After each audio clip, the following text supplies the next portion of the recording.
நண்பர்களே, நான் இன்னைக்கு உங்களுக்கு ஒரு கதை சொல்ல போகிறேன். அந்த கதையை கேட்டு நல்லா ஷேர் பண்ணுங்கள், சப்ஸ்கிரைப் பண்ணுங்கள், என்ஜாய் பண்ணுங்கள். வாங்க கதைக்குள்ள போயிடலாம். ஒரு ஊரில் ஒரு விறகு வெட்டி இருந்தார். அவருக்கு ஒரு பையன். அந்த விறகு வெட்டிக்கு என்ன பண்ணலாம், காட்டுக்குள்ளே போயிட்டு மூங்கில் மரத்தை வெட்டி அதை சேல்ஸ் பண்ணுறது தான் அவரோட வேலை.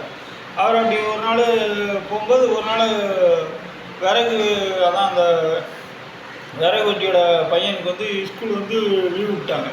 லீவ் விட்டோன்னா அவங்க அப்பாட்ட போயிட்டு, எப்பா நான் சும்மா தானே இருக்கேன், உங்கள் கூட நான் வரேன் காட்டுக்கு அப்படின்ட்டு. சரி வாப்பா அப்படின்ட்டு.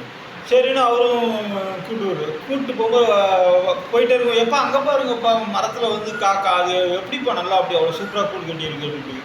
அதுவாப்பா அது பறவை, அதனால் அது மரத்தில் கூடு கட்டியிருக்கு. அப்படியே இன்னும் கொஞ்சம் தூரமா இப்படியே போகிற வழியெல்லாம் நொய் கேள்வி கேட்டுட்டோங்கன்னா விறகு வெட்டிக்கு கடுக்க வச்சு, ஏன்னா அவன் எப்போ தான் மட்டும் நொய் கேள்வி கேட்டுக்கிட்டே இருக்கான்னு. இப்படியே போனாங்க. இப்படியே போயிட்டு அவர்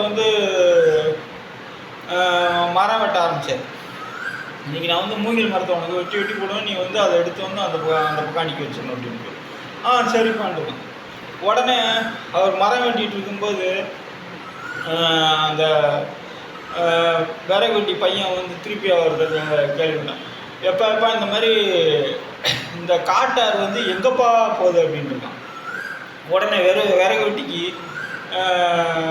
கடுப்பு தாங்க முடிச்சா, என்னடா இப்படி நொய் இது நேராக நம்ம வீட்டுக்கு தான் போகுது அப்படின்ட்டு. உடனே சரி அப்படின்ட்டு அதோட அந்த பையன் எதுவும் கேள்வி கேட்கல. அதுக்கப்புறம் இவர் விறகை வெட்டி போட்டிருக்காரு. இந்த பையன் என்ன பண்ணியிருக்கான், விறகை வெட்டி போட அதை தண்ணியில் எடுத்து போட்டு விட்டேன். ஏன்னா இது தான் நம்ம வீட்டுக்கு தான் போகுது, இது நேரம் நம்ம வீட்டில் போய் சேர்த்துறோம் அப்படின்னு. உடனே அப்புறம் அவர் விறகுலாம் வெட்டி முடிச்சுட்டு அவர் பையன்கிட்ட, தம்பி நான் விறகு வெட்டி போட்டேன்னா அந்த விறகுலாம் எங்கேப்பா வச்சுருக்கேன். ஐயோ நீங்கள் தான் சொன்னீங்கப்பா, நம்ம எதுக்குப்பா இங்கேருந்து அதை கட்டி அதை தலையில் சமந்துக்கிட்டு வீட்டில் கொண்டு போய் போடுறது, இதுதான் நீ நேராக நம்ம வீட்டுக்கே போயிருதுல, அதனால் நீங்கள் வெட்ட ஒன்று ஒன்றா அதில் எழுதி போட்டேன், அது நேராக இப்போ நம்ம வீட்டில் போயிருக்கு. உடனே தான் அவருக்கு ஒரு புத்தி, ஆஹா நம்ம பெரிய ஆளுங்க, ஆனால் சின்ன பசங்க நம்மளை பார்த்து தான் வளருவாங்க. அதனால் அவங்க நம்மளை கேள்வி கேட்டாங்கன்னா நம்ம அதுக்கு சலிக்காமல் பதில் சொல்லணும். நம்ம அப்படி சொல்லாமல் நம்ம கோபத்தில் நம்ம சொன்னோன்னா அவன் சின்ன பையன் என்னோன்னா அவன் நேராக வீட்டுக்கு தான் ஆறு போகுதுன்னு போட்டு அனுப்பிட்டாங்க.